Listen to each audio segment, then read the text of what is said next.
Yemen apparently struck the Ben Gurion airport in Tel Aviv, and which they have been warning for the longest time. Ansar Allah has been warning, as long as you continue to starve the people in Gaza and block aid in Gaza, we will continue to block the ships. We will continue to respond in such a way. Now there is this back and forth between Israel and Yemen. Israel also has attacked Yemen as well. Let's get started, because I want to go through the timeline here to show you where we're at now. Israel threatens Iran, Yemen's Houthis following the airport strike. Let's get into this, ladies and gentlemen. Of course, there's the monster himself. Israeli Prime Minister Benjamin Netanyahu on Sunday threatened to respond to Iran and Yemen's Houthis after the rebels struck the area of Israel's main airport, injuring 6 people and prompting flight suspicions. We could go ahead and pause right here, because you know what this really means? It means that Ansar Allah broke through the Iron Dome. The Iron Dome is the shield that's supposed to protect Israel from any type of military attacks. And apparently they were able to get through. It is not foolproof. Goes on to say here, the strike came hours before the Israeli military announced the call up of tens of thousands of reservists to expand its devastating 9-month war on Gaza. The military confirmed that the attack, which gouged a large crater in the perimeter of Tel Aviv's Ben Gurion airport, was launched from Yemen and had struck despite several attempts to intercept the missile. So you see here, several attempts, but it didn't stop it. They broke through the Iron Dome. In a video published on Telegram, Netanyahu said that Israel had acted against the Iran-backed rebels in the past and will act in the future. It will not happen in one bang, but there will be many bangs, he added, without going into further detail. He goes on to say, a time and a place of our choosing is when they would also respond to Iran. So do you see what's happening here? Now Israel is threatening Iran again, because they're like, well, Iran, they're the ones that are giving the weapons to Ansar Allah. So since we were attacked by them, we are also going to come after you. But I say this, if Israel really wanted to attack Iran, they would have done that instead of attacking Yemen. So I feel like that was kind of like a bluff from Netanyahu. Not to say this still could not happen in the future, but I think he knows the grave danger that that presents if he were to attack Iran. It goes on to say Iran denied involvement in the attack on Monday, saying that it was an independent decision taken in solidarity with the Palestinians. So you're hearing both sides of this here. Now, again, we said it before. Why is Ansar Allah doing what they're doing? They're doing it because of Israel's siege and genocide of the people in Gaza, Israel refusing to allow aid and food to enter. I saw pictures earlier today of people starving in Gaza where you can see their bones. I cannot show those images on here.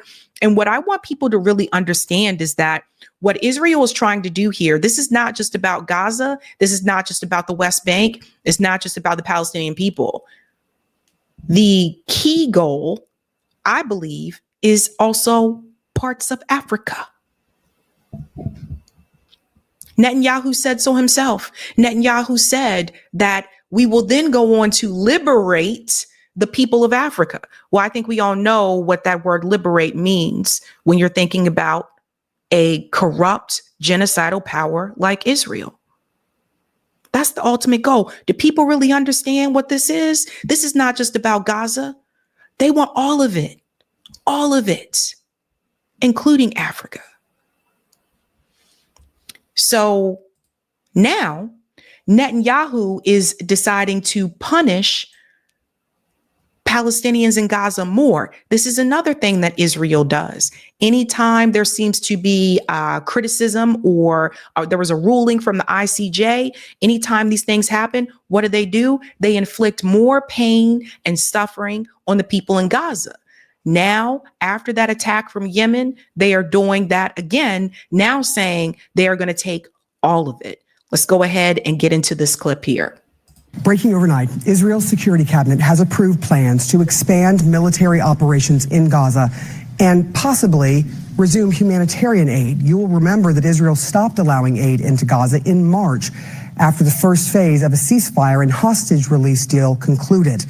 One Israeli official telling CNN the plan involves the, quote, conquest of the territory and remaining there. CNN's Jeremy Diamond in Jerusalem for us. Jeremy, what are you learning about this? I know there have been some huge protests actually against Netanyahu and some of his plans in Gaza.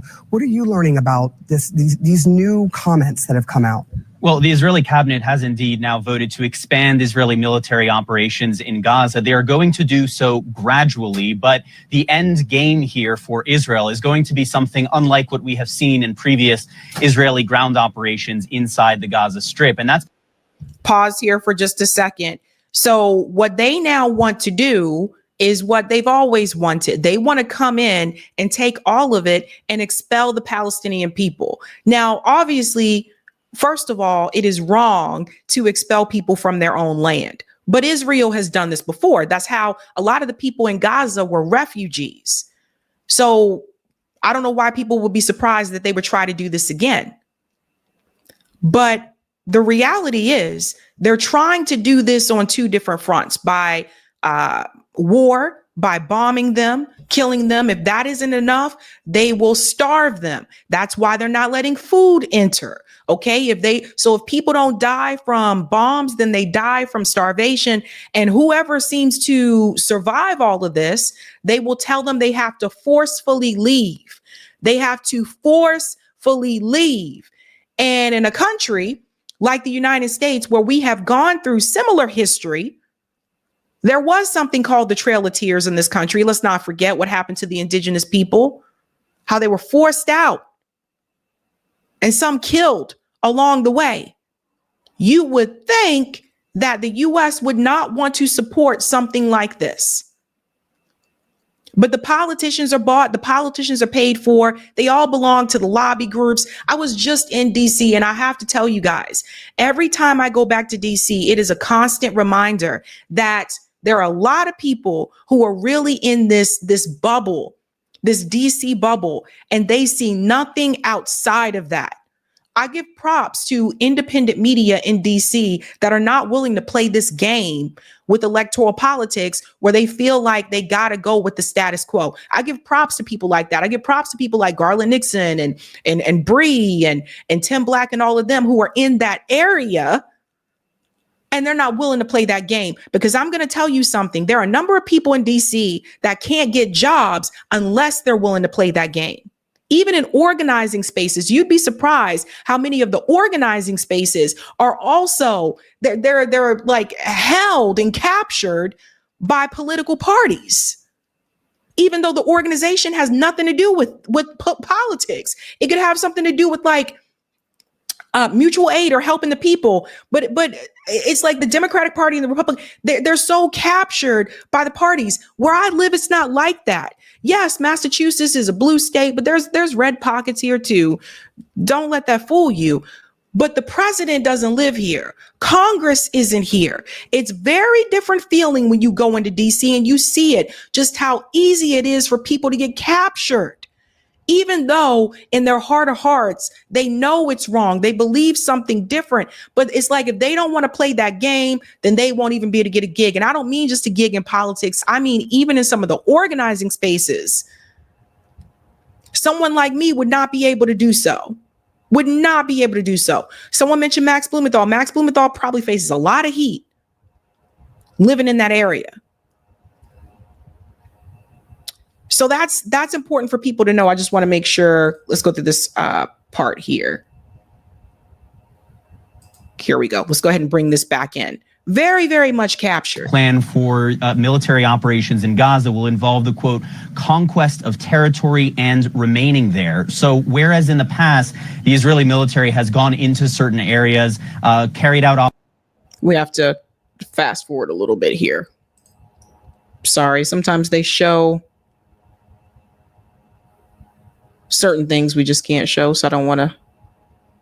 Okay, so you guys need to see this here too. Look. And from so many Israelis. As we have seen, a majority of Israelis in recent polls have said that they want to see an end to the war and a deal to free all the remaining hostages. That part is important. Even Israelis are now saying they want this to be over. They want an end to the war.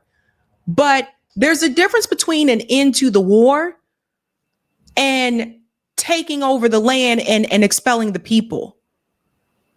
Because you can end the fighting. Israel can say, okay, we're not going to bomb anybody anymore. That still doesn't mean they're not going to tell the people who are still alive that they have to get out. And then where are they going to go?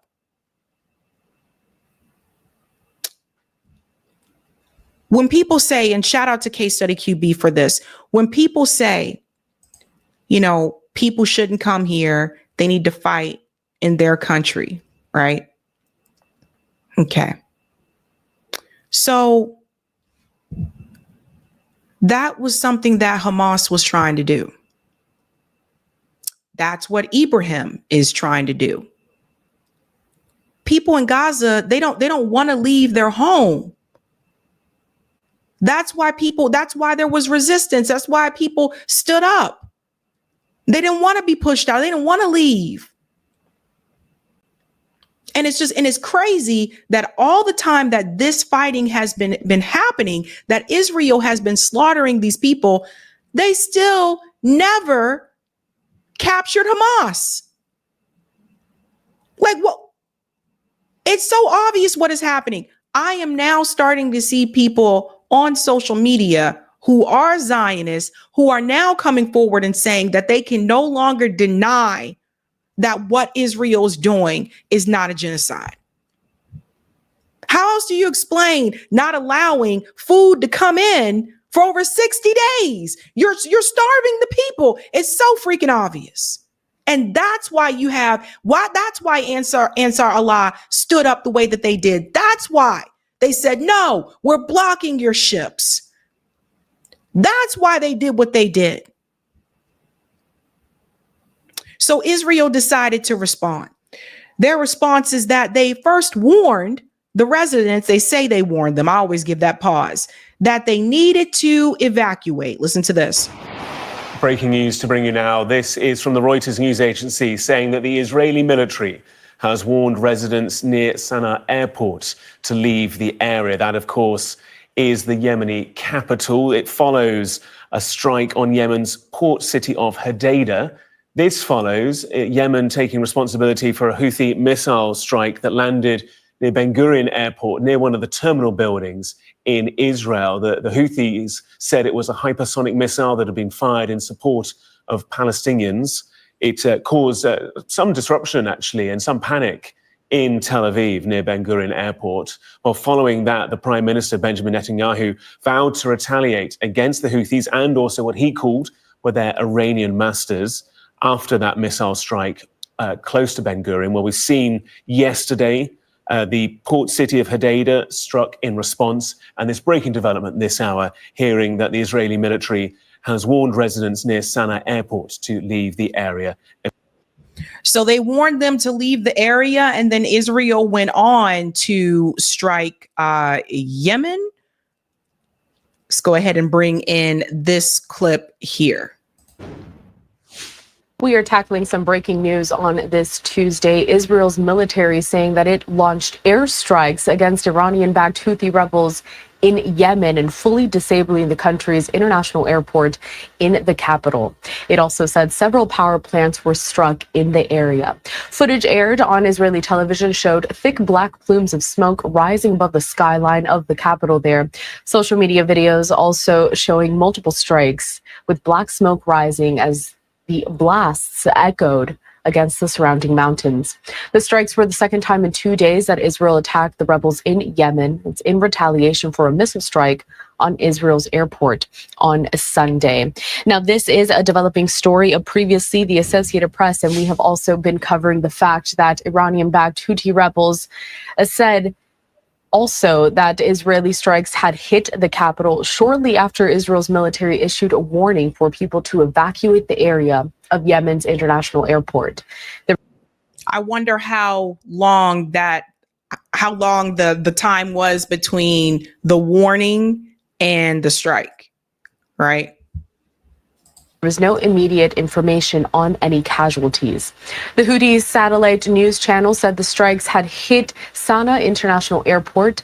They came a day after Israel launched airstrikes on Monday night in retaliation for a missile strike the previous day on Israel's international airport. Now, I'm going to go ahead and tell you this. First of all, Ansar Allah has not conceded. I saw there was a statement from Trump saying that they decided to back down. Ansar Allah has responded and said that that is a lie. It's like, no. They knew that Israel was going to respond.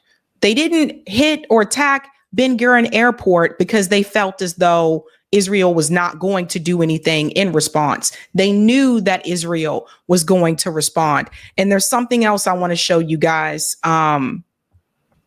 as well. When it comes to Yemen, people are waking up. I was shocked that I saw this comment. I want to go ahead and bring this up here. I was shocked that I saw this comment on ABC News comment section.